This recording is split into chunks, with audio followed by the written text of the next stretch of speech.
Fresh Morning. La Fresh Morning. Vous êtes sur les 104.5 Urban FM, la station urbaine avec Jean-Paul. Jean-Paul, bonjour. Bonjour la fraîche. Comment tu vas ce matin? Ça va, ça va. Il y a la joie? Oui, il y a la joie, il y a la joie. Avec Bien la sûr. victoire des Panthères.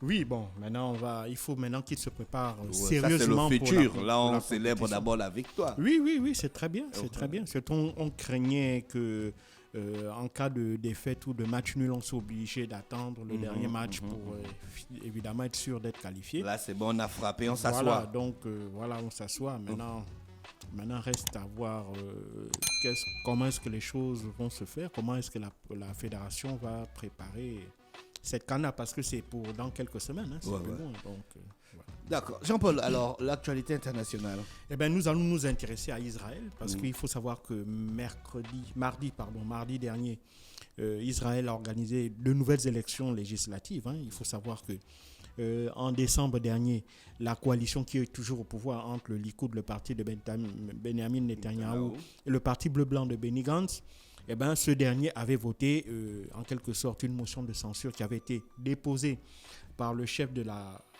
du parti centriste Yair Lapid. Celui-ci reprochait notamment Benny Gantz, reprochait à celui avec lequel il avait passé l'accord, hein, Benjamin Netanyahu, un certain nombre de griefs, dont le premier c'était celui de n'avoir jamais voté le budget de 2019 et 2020. Et jusqu'en décembre dernier, le budget de 2021 n'avait toujours pas été voté. Ça, c'est le premier. Le deuxième grief, c'est évidemment le manque d'information et le manque de coopération de la part de Benjamin Netanyahu, qui continue à gouverner de manière tout à fait tout seul, hein, sans évidemment se référer avec son vice-premier ministre et qui était en charge du ministère de la Défense. Il en veut pour preuve l'accord, par exemple, passé entre Israël et les Émirats arabes unis, hein, si tu veux, la normalisation des relations diplomatiques. Benny Gantz ne l'a appris qu'à travers les journaux, de même que la visite de Benjamin Netanyahu en Arabie Saoudite où il avait rencontré le prince héritier, Mohamed Ben Salman. Ça aussi, évidemment, il l'a appris sur la presse, alors que les questions qui ont été abordées au cours de cet échange entre le président israélien et le premier ministre israélien et le prince héritier d'Arabie Saoudite, ce sont des questions de défense, notamment la problématique du nucléaire iranien, sur lequel, évidemment, l'Arabie Saoudite et Israël sont sur la même longueur d'onde, à savoir, il faut absolument tout faire pour empêcher à l'Iran de se doter de l'arme nucléaire. Donc, pour lui, ces questions-là, ce sont des questions relatives à la défense et il n'avait pas compris pourquoi Benjamin Netanyahu ne l'avait donc pas convié à ce déplacement-là. Et donc, il y a toutes ces raisons-là. Et donc, il avait soutenu la motion de Yair Lapid le 20 décembre dernier qui demandait justement de faire sauter, de mettre un terme à cette coalition-là au pouvoir. Et c'est ce qui avait entraîné à organiser pour la 4e fois en 2 ans de nouvelles élections anticipées, des nouvelles élections législatives anticipées, parce qu'il faut savoir que le système de gouvernance en Israël, c'est une démocratie parlementaire. C'est à partir du Parlement que le gouvernement se forme, et donc toute la vie du gouvernement dépend des différentes coalitions qui sont au Parlement. Donc, tant qu'il y a une coalition qui a la majorité des 120 sièges, donc au minimum 61 sièges, eh ben, c'est cette coalition-là parlementaire qui permet au gouvernement de gouverner. Donc, dès lors que cette coalition-là s'étiole, eh ben, le gouvernement vole en éclats. Même un tout petit parti qui a 2 ou 3 élus, s'il fait partie de cette coalition, surtout lorsque la majorité est très faible, 61, 62, 63 députés. Donc, s'il y a un parti qui a un nombre de députés suffisant pour faire sauter cette majorité parlementaire, eh ben, automatiquement, le gouvernement tombe. Et c'est ce qui s'est passé avec le dernier gouvernement. Donc, Benny Gantz, en retirant la vingtaine de députés qu'avait son parti bleu-blanc, eh ben, la coalition a volé en éclats. Et donc, on est revenu à la même situation. À la même situation. Mais donc, ça date de 2 ou 3 ans maintenant. Ça date de 2 ans, exactement. Donc, Benjamin Netanyahu ne parvient pas à mettre en place une coalition solide, une coalition qui ait une majorité qui soit solide. Pourquoi ? Parce que c'est très difficile en Israël actuellement de gouverner. Il faut à chaque fois essayer de négocier avec tous les partis parce qu'il n'y a pas de grands ou de petits partis. C'est ça la conséquence avec la proportionnelle. Lorsque on a des élus qui sont... On a une assemblée, on a un parlement dont les membres sont élus à la proportionnelle des suffrages lors des suffrages directs. Et donc, c'est ce qui fait que lorsque vous faites des coalitions, eh ben, il faut qu'à tout moment, celui qui a la tête du gouvernement soit essaie de contenter tous les partis de sa coalition, soit essaie de ne pas frustrer un parti de sa coalition pour essayer de maintenir ça. Et comme Benjamin Netanyahu, par exemple, a toujours eu une coalition hétéroclite, surtout celle qui vient de tomber. On avait donc le Parti travailliste, donc la gauche israélienne, qui était alliée avec Benjamin Netanyahu, qui est la droite modérée. Mais à côté, il y avait aussi une partie de l'extrême droite, notamment les partis ultra-orthodoxes ou les partis messianiques. Donc ces partis-là, qui sont vraiment de l'extrême droite, eh ben, pour Netanyahu, il était difficile de pouvoir contenter tout le monde, tant l'idéologie et tant les positionnements politiques sont diamétralement opposés. Et donc, c'est aussi le même exercice qui va l'attendre, parce que selon les premiers résultats de sondage de sortie des urnes, eh ben, Benjamin Netanyahu arrive en tête. Son parti, le Likoud, bénéficierait de entre 31 et 33 sièges. Par contre, le grand perdant, c'est Benny Gantz, dont le parti bleu-blanc ne serait crédité que de entre 7 et 8 sièges. Donc, cependant, lorsque l'on comptabilise l'ensemble de la droite israélienne, ils ont 52 députés. L'ensemble de la gauche israélienne, emmenée par Yair Livni, qui était celui qui a justement fait tomber l'ancien gouvernement, eh ben lui, il serait crédité il aura obtenu environ 56 sièges. Donc maintenant, il reste évidemment un parti qui sera considéré comme étant le parti de faiseur de roi, c'est-à-dire le parti de la droite radicale Yamina, qui est dirigé notamment par l'ancien ministre de la Défense de Netanyahou, qui s'appelle Naftali Bennett. Et donc, Naftali Bennett, lui, son parti serait crédité entre 7 et 8 députés.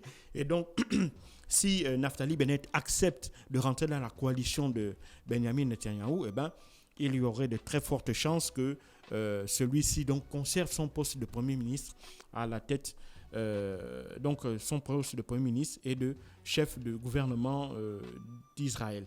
Mais pour le moment, rien n'est évidemment... Rien n'est encore sûr, puisque Naftali Bennett, lui, n'a pour le moment pas dit s'il signerait cette éventuelle coalition avec Benjamin Netanyahou. Et puis, il y a aussi un autre petit parti, un parti islamique israélien qu'on appelle le parti MAS. Donc, ce parti-là qui a eu, lui, pour la première fois de son histoire, obtenu la minorité éligible, qui lui permettrait donc d'entrer à la Knesset. Il aurait environ entre 2 et 3 députés. C'est un parti qui n'est pas un parti palestinien, parce qu'il faut savoir qu'en Israël, il n'y a pas que des Juifs, il y a aussi des Arabes, donc ce qu'on appelle des Arabes israéliens. Et parmi eux, il y a donc cette petite formation de parti islamiste là, qui a, elle, pour le moment, n'a pas aussi dit si oui ou non elle serait pour ou contre Benjamin Netanyahou, mais étant donné l'idéologie de ce parti, celui-ci semble évidemment très proche de Benjamin Netanyahou, parce que le fait qu'il entre, par exemple, dans la coalition de droite, ça ne dérangerait pas les partis d'extrême droite, les partis ultra-orthodoxes, les partis religieux typiquement juifs, parce que les partis ultra-orthodoxes sont, par exemple, pour la ségrégation. Les Juifs d'un côté, les Arabes israéliens d'un côté, les Arabes palestiniens de l'autre. Et justement, le parti MAS est à peu près dans cette vision-là. Eux aussi sont pour le fait qu'il y ait une partie du territoire d'Israël qui soit attribuée à cette communauté-là d'Arabes israéliens. Donc, sur ce plan-là, évidemment, le plan idéologique, Benjamin Netanyahou n'aurait pas de mal à le faire entrer dans la coalition. Maintenant, c'est dans la pratique.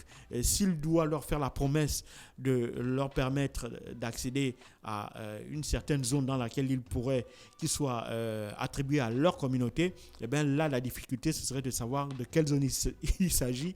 Dans les partis de l'extrême droite israélienne, le parti ultra-orthodoxe considère que l'entièreté du sol d'Israël appartient aux Juifs. Donc, par exemple, ça, c'est des questions qui sont assez intéressantes. Et puis, il y a aussi le fait que dans le Likoud, il y a des modérés qui sont, par exemple, contre le plan d'annexion de la vallée du Jourdain qui avait été présenté en novembre dernier par Benjamin Netanyahou et qui était l'une des causes même des très fortes tensions qui, par la suite, ont été certainement à l'origine, qui ont certainement entraîné l'éclatement de la coalition entre le Likoud et le Parti bleu-blanc.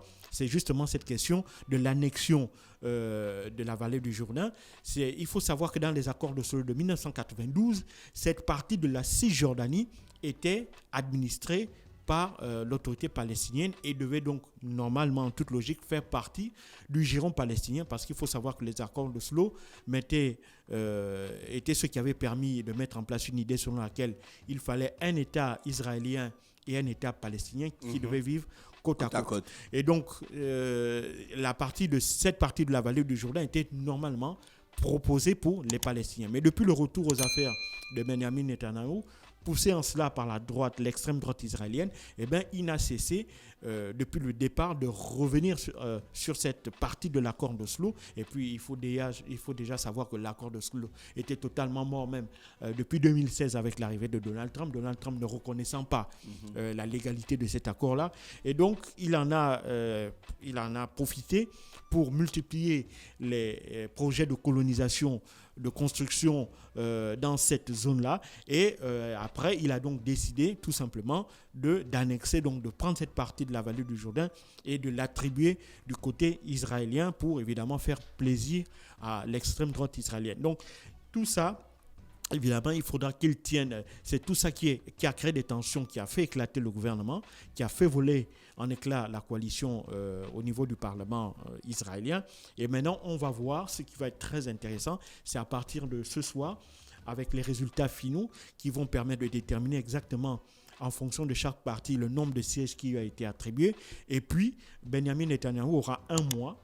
Il sera donc convoqué par le président israélien. Il lui donnera un mois pour constituer une coalition et donc un gouvernement. Si au bout de ce mois-là, eh ben, il ne sera pas parvenu à mettre en place cette coalition, eh ben, cette fois-ci, c'est son opposant, le chef de la gauche israélien, qui sera, quant à lui, convoqué par le président pour lui demander, évidemment, de créer cette coalition et mettre en place un nouveau gouvernement.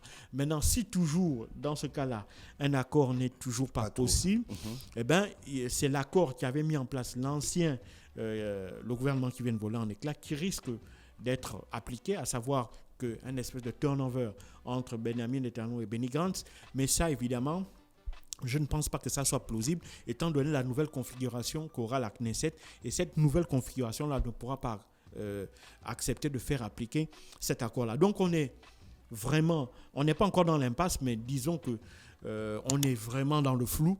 Et surtout que cette question-là est hyper importante concernant Benjamin Netanyahou et son futur, puisque depuis le mois de janvier, un certain nombre de procès le concernant pour des affaires de corruption, d'abus de biens sociaux et d'abus de confiance planent sur sa tête. Et donc, tant qu'il est Premier ministre, eh ben, il jouit de l'immunité qui fait que sa fonction empêche qu'il soit traduit devant les tribunaux.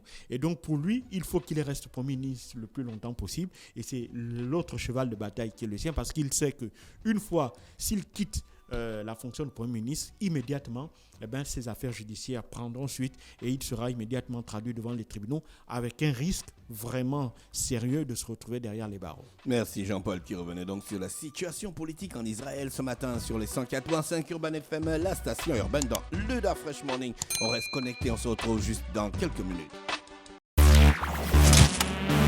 Da Fresh Morning.